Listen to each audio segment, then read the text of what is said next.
আর শেষে ভিডিওটা নিশ্চয়ই সবাই দেখবেন, দেখার অনুরোধ রইল পুরোটা। আজই করবো ফুলকপি দিয়ে কাটাপোনার ঝোল। তার জন্য কড়া বসে দিচ্ছি, দিয়ে দেবো তেল।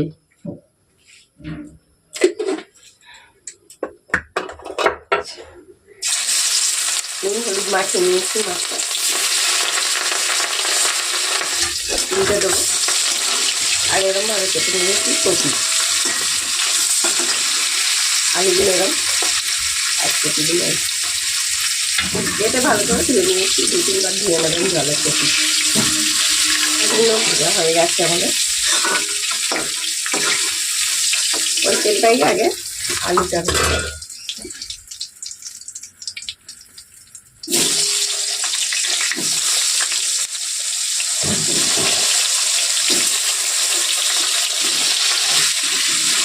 হালকা হালকা একটু লাল লাল ভাজবো।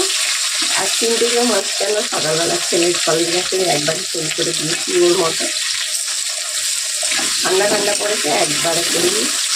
আবারও করছি রান্না। এরভাবে করলে কপি ঝোলটা এমনি আমার বাড়িতে খুব ভালোবাসে। এখন দেখবেন কপি যা করবেন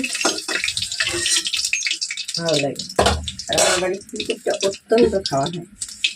দিয়ে দেবো কপিগুলো।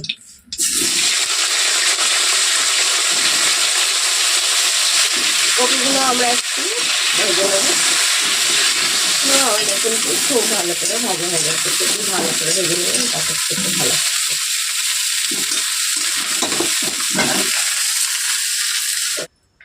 যার জন্য আর একটু তেল দিয়ে দেবো। এবার অল্পই তেল দেবো, তবে ভাজা হয়ে গেছে।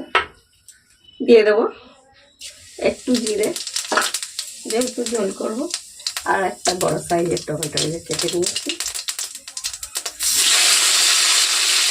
1 চামচ। কারণ হচ্ছে কপিটা অনেকটা বড় কপি। আর দিয়ে দেবো কাঁচা লঙ্কা, সেটাও 1 চামচ বাটা দিয়েছি।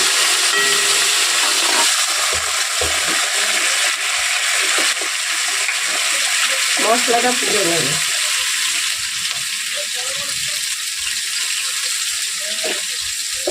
হলুদ,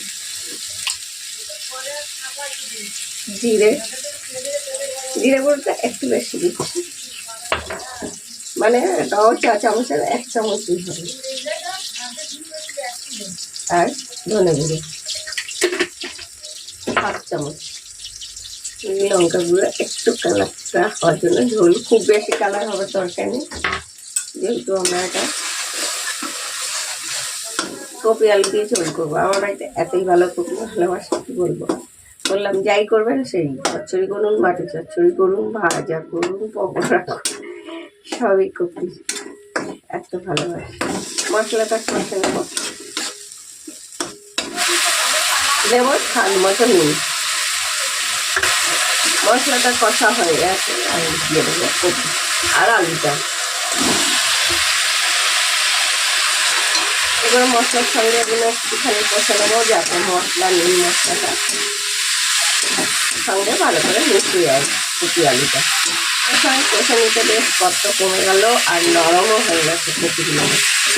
তাই মশলাটা কষার করে কপি আলুটা দিয়ে আরও মিনিটটা একটু কষে নিলাম। তাতে কী হবে দেখবেন, এই একটা কপি দিয়ে জল জল বেরোবে, কপিটা নরম হয়ে যাবে।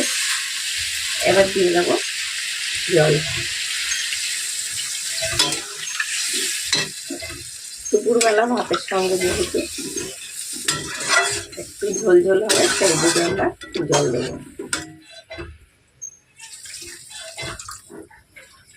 এবার একটা ঢাকা দিয়ে দেবো।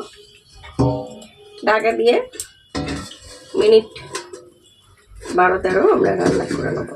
A little longer than a few minutes later. বেশ ফুট ধরে গেছে, জোর করে দিয়ে ফুট ধরা অবধি অপেক্ষা করেছি। এবার কমিয়ে দিয়ে আমরা ফুট ধরা পরে 10 মিনিট রান্না করে নেব। 10 minutes later. চলে এলাম 10 মিনিট পর।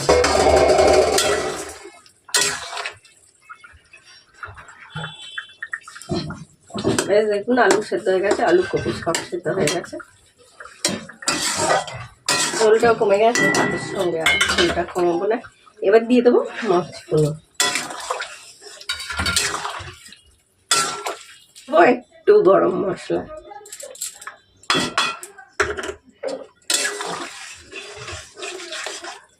দিয়ে আর 2 মিনিট চাপা দিয়ে আমরা রান্না করে নেবো। আজকের মতো হেসেলের রেসিপি এইখানেই শেষ। আবার ফিরে আসবে কালকে অন্য কোনো রেসিপি নিয়ে আপনাদের সঙ্গে। ততক্ষণের জন্য সবাই সুস্থ থাকবেন, ভালো থাকবেন। আর এরকম নতুন নতুন রেসিপি দেখতে গেলে কি করতে হবে, দেখতে হবে মৌসুমীর হেসেল। সবাইকার কাছ থেকে বিদায়, টাটা। গ্যাসটা বন্ধ করে দেবো।